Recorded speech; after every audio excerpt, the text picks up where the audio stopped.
इस वीडियो में दी गई जानकारी ओनली फॉर एजुकेशनल पर्पस है। ये नोटबुक और विकिपीडिया से ली गई है। कृपया कुछ भी मेडिसिन और ट्रीटमेंट लेने से पहले डॉक्टर की सलाह जरूर लें। खुद से मेडिसिन और ट्रीटमेंट ना लीजिए, ये जानलेवा भी हो सकता है। Thanks bye team MT team.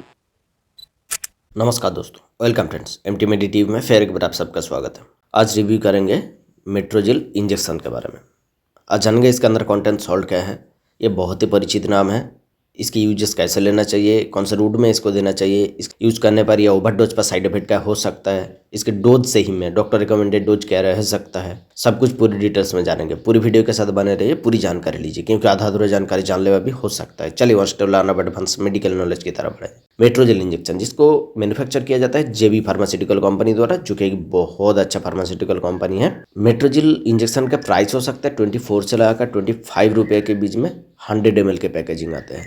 इसकी एक ही पैकेजिंग आता है 100 ml के पैकेजिंग, जिसके अंदर कॉन्टेंट सॉल्ट रहता है मेट्रोनिडाजोल, जो कि 500 mg का स्ट्रेंथ में मिलाया जाता है। यानी पर 1 ml में आपको 5 mg का मेट्रोनिडाजोल मिल जाएगा इस बटल के अंदर। वैसे तो मार्केट में बहुत सारा मेट्रोनिडाजोल का कॉम्पोजिशन के इंजेक्शन मिल जाएगा, जैसे कि फ्लाजिल इंजेक्शन, मेट्रोन इंजेक्शन, मेट्रोनिडाजोल के खुद से नाम पे इंजेक्शन हो सकता है, मेट्रोजिल इंजेक्शन हो सकता है।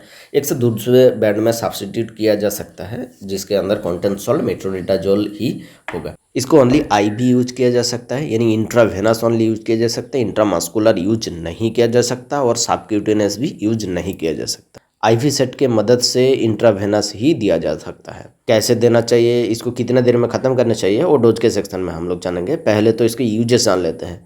मेट्रोनिडाजोल एक एंटीबायोटिक होने के कारण से इसको बहुत सारा बैक्टीरियल इन्फेक्शन को ठीक करने के लिए यूजेस लिया जाता है। हर तरीके का बैक्टीरियल इन्फेक्शन को ये ठीक कर सकते हैं, एमोबियल इन्फेक्शन को ठीक कर सकते हैं, प्रोटोजुअल इन्फेक्शन को भी ठीक कर सकते हैं। इसको इसीलिए बहुत सारा काम में यूज लिया जाता है। जैसे कि सर्जरी के बाद जो टाँके लगते हैं, उसके घाव को जल्दी से जल्दी सुखाने के लिए इस इंजेक्शन का यूजेस लिया जाता है। सीवियर इंटेस्टाइनल इन्फेक्शन हो गया हो, उसमें मुख्यतः शामिल है डायरिया, एब्डोमिनल पेन, पेशाब में पेन, यूटीआई यानी यूरिनरी ट्रैक्ट में इन्फेक्शन, कुछ भी इन्फेक्शन हो गया हो, उसमें इस इंजेक्शन का यूजेस लिया जाता है। गायनोलॉजिकल डिसऑर्डर में भी इसको यूजेस लिया जाता है। गायनिक पार्ट्स में कुछ इन्फेक्शन हो गया हो, उसमें भी यूजेस लिया जा सकता है। लंग्स इन्फेक्शन को ठीक करने के लिए या हार्ट की भाल्व की इन्फेक्शन को ठीक करने के लिए, हार्ट की लेयर की इन्फेक्शन को ठीक करने के लिए भी इसके यूजेस लिया जाता है। ब्रेन इन्फेक्शन हो गया हो, जिसमें मेनिंजाइटिस शामिल है, उस मेनिंजाइटिस के इन्फेक्शन को ठीक करने के लिए भी इस इंजेक्शन का यूजेस लिया जा सकता है। बोन और हड्डियों की जॉइंट में, यानी हड्डियाँ और हड्डियों की जॉइंट में जो इन्फेक्शन होता है, उसमें यूजेस लिया जा सकता है। लिवर और स्किन के कुछ भी इन्फेक्शन हो गया हो, उसमें डॉक्टर के सलाह के साथ इंजेक्शन का यूजेस लिया सकता है। ये मुख्यतः यूज मैंने बताया। दूसरे प्रकार के भी बहुत सारे यूजेस है जो डॉक्टर उनके एक्सपीरियंस के अकॉर्डिंग लेते हैं। आप मेट्रोनिडाजोल के बारे में और भी जानकारी लेने की चाहत रखते हो तो डिस्क्रिप्शन बॉक्स में जाके मेरे मेट्रोनिडाजोल के बारे में मेट्रोजिल टैबलेट की एक रिव्यू की वीडियो है, उसको आप देख सकते हो। मैं डिस्क्रिप्शन बॉक्स में लिंक दे दूंगा। आप जान लेंगे साइड इफेक्ट क्या हो सकता है। इसको ज़्यादा मात्रा में लेने पर या ओवरडोज पर कुछ साइड इफेक्ट हो सकते हैं, जैसे कि इनके कंटेंट से जो कोई भी पहले एलर्जिक रह चुका है उनमें सीवियर एलर्जिक रिएक्शन दे सकता है, जैसे कि खुजली चल सकता है, श्वास लेने के लिए कठिनाई हो सकता है, स्वेलिंग हो सकता है, रेडनेस हो सकता है।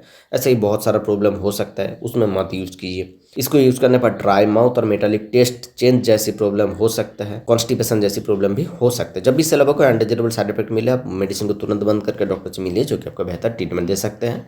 इस इंजेक्शन को चेंज करके या डोज एडजस्ट कर। दोस्तों, इनके कंटेंट से जो कभी एलर्जिक रह चुका हो उनको बिल्कुल भी नहीं दिया जा सकता है। वहाँ पे यूज करना लाइफ थ्रेटनिंग भी हो सकता है। इसको प्रेगनेंसी में वैसे तो कुछ भी बताया नहीं गया है सेफ और कि अनसेफ है। इसको डॉक्टर के सलाह से यूज करना, खुद से ना यूज करना। ब्रेस्ट फीडिंग में भी डॉक्टर के सलाह से यूज करना, खुद से ना यूज करना। जिनका सीवियर किडनी और लिवर के डिजीज हो, उनमें भी डॉक्टर के सलाह के साथ यूज करना, खुद से बिल्कुल भी यूज ना करना।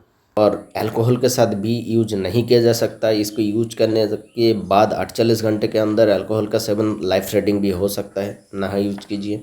साइड इफेक्ट और प्रिकॉशन जानने के बाद जान लेंगे इसके डोज क्या रह सकता है, कैसे मात्रा में इसको यूज करना चाहिए। एक अडल्ट व्यक्ति का डोज मैं बता रहा हूँ। ये बच्चों में यूज करने से पहले डॉक्टर के सलाह लीजिएगा, चाइल्ड स्पेशलिस्ट के सलाह लीजिएगा, खुद से यूज नहीं कीजिएगा। अडल्ट में भी खुद से यूज नहीं कीजिएगा। मैं रिकमेंडेड डोज बता रहा हूँ, मेरे वीडियो देख के या कुछ भी इंटरनेट में पढ़ के यूज नहीं कीजिएगा।